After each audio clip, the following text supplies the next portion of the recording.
IRS ಅಧಿಕಾರಿ ವಿರುದ್ಧ ಬೇರೆ ಸಂಘಟನೆಯ ಹೆಸರನ್ನ ಮಿಸ್ಯೂಸ್ ಮಾಡಿಕೊಂಡಿರುವಂತಹ ಆರೋಪ ಕೇಳಿ ಬರ್ತಾ ಇದೆ. IRS ಅಧಿಕಾರಿ ಜಯರಾಮ್ ರಾಯ್ಪುರೆ ಮತ್ತು ಅವರ ಪತ್ನಿ ವಿರುದ್ಧ ಬೇರೆ ಸಂಸ್ಥೆಯ ಹೆಸರನ್ನ ದುರ್ಬಳಕೆ ಮಾಡಿಕೊಂಡಿರುವ ಗಂಭೀರ ಆರೋಪ. ಫಸ್ಟ್ ಸರ್ಕಲ್ ಸೊಸೈಟಿಯ ಸಂಸ್ಥಾಪಕ ನಂದೀಶ್ ಅವರು ಇಂಥದ್ದೊಂದು ಆರೋಪ ಮಾಡ್ತಾ ಇದ್ದಾರೆ. ಈ ಫಸ್ಟ್ ಸರ್ಕಲ್ ಸೊಸೈಟಿಯಲ್ಲಿ ಒಕ್ಕಲಿಗ ಸಮುದಾಯದ ಬಿಸ್ನೆಸ್ ಮ್ಯಾನ್ಗಳು ಹೆಚ್ಚಾಗಿದ್ದಾರೆ. ಅವರೆಲ್ಲ ಒಟ್ಟಿಗೆ ಸೇರಿ ಮಾಡಿಕೊಂಡಿರುವಂತಹ ಸೊಸೈಟಿ ಇದು. ಕಳೆದ 3 ವರ್ಷಗಳಿಂದ ಈ ಫಸ್ಟ್ ಸರ್ಕಲ್ ಸೊಸೈಟಿ ಅಸ್ತಿತ್ವದಲ್ಲಿದೆ, ಯಶಸ್ವಿಯಾಗಿ ಕಾರ್ಯನಿರ್ವಹಿಸ್ತಾ ಇದೆ. 4ನೇ ವರ್ಷಕ್ಕೆ ರಿನ್ಯೂವಲ್ ಕೂಡ ಮಾಡಿಕೊಂಡಿದ್ದಾರೆ ಸಂಸ್ಥಾಪಕ Nandish. But still first circle trust ಅನ್ನುವ ಹೆಸರಲ್ಲಿ ಮತ್ತೊಂದು ಸಂಘಟನೆಯನ್ನ ಆರಂಭ ಮಾಡಿದ್ದಾರೆ IRS ಜಯರಾಮ್ ಮತ್ತು ಅವರ ಪತ್ನಿ ಅನ್ನುವ ಆರೋಪ. ಕಾನೂನು ಬಾಹಿರವಾಗಿ ಈ ಟ್ರಸ್ಟ್ ಆರಂಭಿಸಿರುವಂತಹ ವಿಚಾರ ಬೆಳಕಿಗೆ ಬರ್ತಾ ಇದೆ. ನಂದೀಶ್ ಗಮನಕ್ಕೆ ತಾರದೇನೆ ಈ ಫಸ್ಟ್ ಸರ್ಕಲ್ ಟ್ರಸ್ಟ್ ಆರಂಭ ಮಾಡಲಾಗಿದೆ ಅನ್ನುವ ಆರೋಪ ಕೇಳಿ ಬರ್ತಾ ಇದ್ದು, ಜನವರಿಯಲ್ಲಿ ಒಂದು ಬೃಹತ್ ಸಮಾವೇಶವನ್ನ ಕೂಡ ಹಮ್ಮಿಕೊಂಡಿದ್ದಾರಂತೆ ಈ ಫಸ್ಟ್ ಸರ್ಕಲ್ ಟ್ರಸ್ಟ್ನವರು.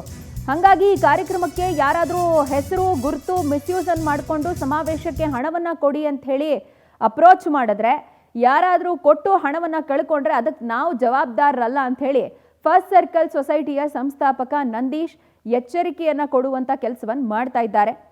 ಒಂದು ಸಂಸ್ಥೆ ತಾನು ಯಶಸ್ವಿಯಾಗಿ ಕಾರ್ಯವನ್ನು ನಿರ್ವಹಿಸ್ತಾ ಇದೆ ಅಂತ ಹೇಳಿದ್ರೆ ಒಂದು ಅದಕ್ಕೆ ಕೆಟ್ಟ ಹೆಸರನ್ನು ತರಬೇಕು, ಅಥವಾ ಆ ಸಂಸ್ಥೆಯ ಬೆನಿಫಿಟ್ಸನ್ನು ನಾವು ಅಡ್ಡದಾರಿ ಹಿಡ್ಕೊಂಡು ತಗೊಳ್ಬೇಕು ಅಂತ ಹೇಳಿ ಇಂಥದ್ದೊಂದು ಕೆಲಸಗಳನ್ನು ಮಾಡೋದು ಸಮಾಜದಲ್ಲಿ ನಡೆಯುತ್ತೆ.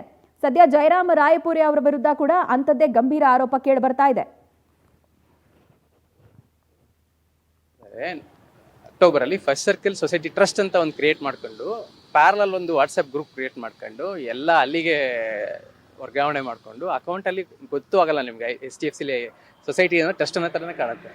ರಿನ್ಯೂವಲ್ ಅಂತ ಮಾಡಿಸ್ಕೊತಾರೆ. ನೀವು ಹೊಸ ಸಂಸ್ಥೆಯಲ್ಲಿ ಹಳೆ ಸಂಸ್ಥೆ ಮೆಂಬರ್ಗಳನ್ನ ಹೊಸ ಸಂಸ್ಥೆಗೆ ರಿನ್ಯೂವಲ್ ಮಾಡೋಕ್ಕೆ ಬರಲ್ಲ. ಅಲ್ಲ ಸರ್, ಇವಾಗ ಆಲ್ರೆಡಿ ಅವರು ನೀವು ಸೆಪ್ಟೆಂಬರ್ ಅಲ್ಲಿ ಮಾಡಿದ್ದೀರಾ ಅಂದಮೇಲೆ ಅಕ್ಟೋಬರ್ ಅವ್ರು ಹೆಂಗ್ ಮಾಡಿಸ್ಕೊಂಡ್ರು ಅಂತ ಸೊಸೈಟಿ ಟ್ರಸ್ಟ್ ಅವ್ರು ಟ್ರಸ್ಟ್ ಮಾಡಿಸ್ಕೊಂಡ್ರು, ನಾವು ಸೊಸೈಟಿ ಮಾಡ್ಕೊಂಡಿದ್ವಿ. ಪ್ಲಸ್ ಸೊಸೈಟಿ ಅಂತ ಪದನೂ ಬರಂಗಿಲ್ಲ ಟ್ರಸ್ಟ್ ಅಲ್ಲಿ. ಅದ್ ಹೆಂಗ್ ಅವ್ರು ಮಾಡಿಸ್ಕೊಂಡ್ರು ಅನ್ನೋದು ನಮಗೆ ಗೊತ್ತಿಲ್ಲ. ಅಲ್ಲಿ ಸ್ಪಾನ್ಸರ್ಸ್ ಡೊನೇಷನ್ಸ್ ಏನ್ ಬರುತ್ತೆ ಜನಕ್ಕೆ ಕನ್ಫ್ಯೂಷನ್. ಫಸ್ಟ್ ಸರ್ಕಲ್ ಅಂದ್ರೆ ಮೋಸ್ಟ್ಲಿ ಅದು ಫಸ್ಟ್ ಸರ್ಕಲ್ ಅಂತ ಏನಾಗುತ್ತೆ ಅಲ್ಲಿಗೆ ಇದಾಗ್ಬಿಡ್ತದೆ. ಸೊ ಸೇಮ್ ನಾವು 3 ಕಾರ್ಯಕ್ರಮ ಮಾಡಿದ್ವಿ. ಅವ್ರಿಗೆ ಕಾರ್ಯಕ್ರಮನ ಹೆಂಗೆ ಮಾಡಕ್ ಬರುತ್ತೆ? 3 ವರ್ಷ ಎಡಿಷನ್ ಇಲ್ಲಿ ಇದ್ರಲ್ಲಾದ್ಮೇಲೆ ಲೋಗೋ ಬ್ರ್ಯಾಂಡು ಇದ್ರದ್ದಾದ್ಮೇಲೆ ಇವ್ರು ಹೆಂಗೆ ಇದನ್ನ ಮಾಡಕ್ ಬರುತ್ತೆ? ಸೊ ಅವಾಗ ಏನಾಗುತ್ತೆ, ಆ ಅಕೌಂಟ್ಗೆ ತುಂಬ ಡೊನೇಷನ್ಸು ಸ್ಪಾನ್ಸರ್ಸು ಎಲ್ಲ 1 ಕೋಟಿ 2 ಕೋಟಿ 3 ಕೋಟಿವರೆಗೂ ಕಲೆಕ್ಷನ್ ಆಗುತ್ತೆ, ಡಿಪೆಂಡಿಂಗ್ ಅಪಾನ್ ನಾವು ಯಾವ ಮಟ್ಟಕ್ಕೆ ಬ್ರ್ಯಾಂಡಿಂಗ್ ಮಾಡಿದ್ದೀವಿ ಅಂತ. ಸೊ ನಾನು ಹೇಳ್ತಾ ಇರೋದು, ನೀವು ಸೊಸೈಟಿನ ಹಂಗಲ್ಲಿಟ್ಟಿರ್ಬೇಕಾದ್ರೆ ನಿಮಗೂ ಮಾಡಕ್ಕೆ ಬರಲ್ಲ. ನೀವು ಸೊಸೈಟಿ ಕ್ಲೈಮ್ ಮಾಡ್ತಿಲ್ಲ ಅವರಿಗೆ, ಅವರು ಹೊಸ ಟ್ರಸ್ಟಲ್ಲಿ ಮಾಡ್ಕೊಂಡು ಮಾಡಕ್ಕೆ ಹೋಗ್ತಾ ಇದ್ದಾರೆ.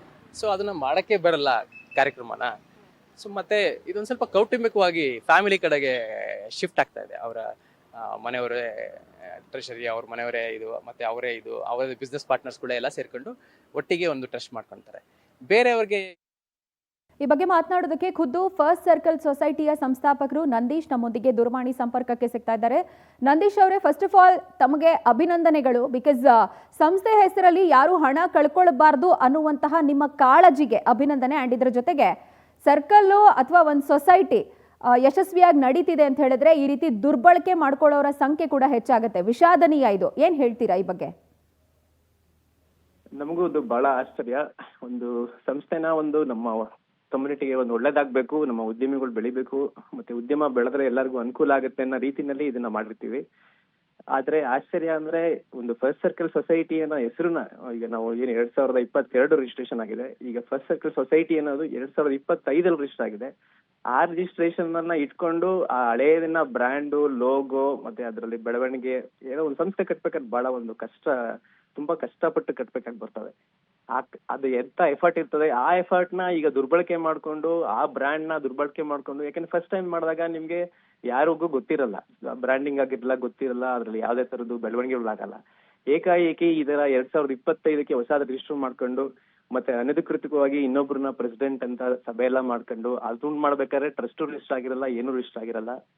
ಅದನ್ನ ಉಪಯೋಗಿಸ್ಕೊಂಡು ಈಗ ಜನವರಿ 9, 10 ಅನ್ನೋದಕ್ಕೆ ದೊಡ್ಡ ಕಾರ್ಯಕ್ರಮ ಮಾಡ್ತಾ ಇರೋದು. ಅದು ನಮ್ಮ ಇನ್ವಿಟೇಷನ್ನೇ ಇಟ್ಕೊಂಡು 4th ಎಡಿಷನ್ ಅಂತ ಹಾಕೊಂತಾ ಇದ್ದಾರೆ. ಅದಕ್ಕೆ ಸ್ಟಾರ್ಟ್ ಮಾಡ್ತಿರೋದೇ ಫಸ್ಟ್ ಎಡಿಷನ್. ಅಲ್ಲಿ 4th ಎಡಿಷನ್ ಅನ್ನೋ ಪದನೇ ಬರಲ್ಲ. ಅದರಲ್ಲಿ ಫಸ್ಟ್ ಸರ್ಕಲ್ ಸೊಸೈಟಿ ಅಂತ ಇರುತ್ತೆ, ಮತ್ತೆ ಫಸ್ಟ್ ಸರ್ಕಲ್ ಬ್ರ್ಯಾಂಡ್ ಇರುತ್ತೆ, ಉದ್ಯಮಿ ಒಕ್ಕಲಿಗ ಇರುತ್ತೆ. ಪ್ರತಿಯೊಂದನ್ನು ಸೇಮ್ ನಾವೇನ್ ಲಾಸ್ಟ್ ಟೈಮ್ ಮಾಡಿದೀವಿ ಅದೇ ಜಾಗ, ಅದೇ ಇದರಲ್ಲಿ ಅದೇ ಇನ್ವಿಟೇಷನ್ ನ ಕಾಪಿ ಮಾಡ್ಕೊಂಡು ಆ ಹೊಸ ಟ್ರಸ್ಟ್ ಅಲ್ಲಿ ಮಾಡ್ತಾ ಇರೋದು ಅಂತದ್ದು ಫಸ್ಟ್ ಸರ್ಕಲ್ ಸೊಸೈಟಿ. ಅದು ಬಹಳ ದುಃಖತರ ಅಂತ ವಿಚಾರ. ಸೊ ಸೊ ಇದು ಮೀಡಿಯಾದವ್ರಿಗೂ ನಮಗೆ ಅವಕಾಶ ಕೊಟ್ಟು ಇದನ್ನ ತರಬೇಕು, ಯಾಕೆಂದ್ರೆ ಜನಕ್ಕೆ ಗೊತ್ತಾಗಲ್ಲ. ಯಾಕೆಂದ್ರೆ ಜನ ಅದೇ ಬ್ರ್ಯಾಂಡು ಅದೇ ಹಳೇದು ಇದು ಅಂತ ಹೇಳಿ ಅದಕ್ಕೆ ಮೊರೆ ಹೋಗಿ ಹಣ ಹಾಕಂತ ಇದಾಗ್ಬಿಡ್ತದೆ. ಹಾಗಾಗಿ ಮಾಧ್ಯಮದ ಮುಂದೆ ಬಂದಿದ್ದೀವಿ. ಟಿವಿ ಜೊತೆ ಮಾತಾಡಿದಕ್ಕೆ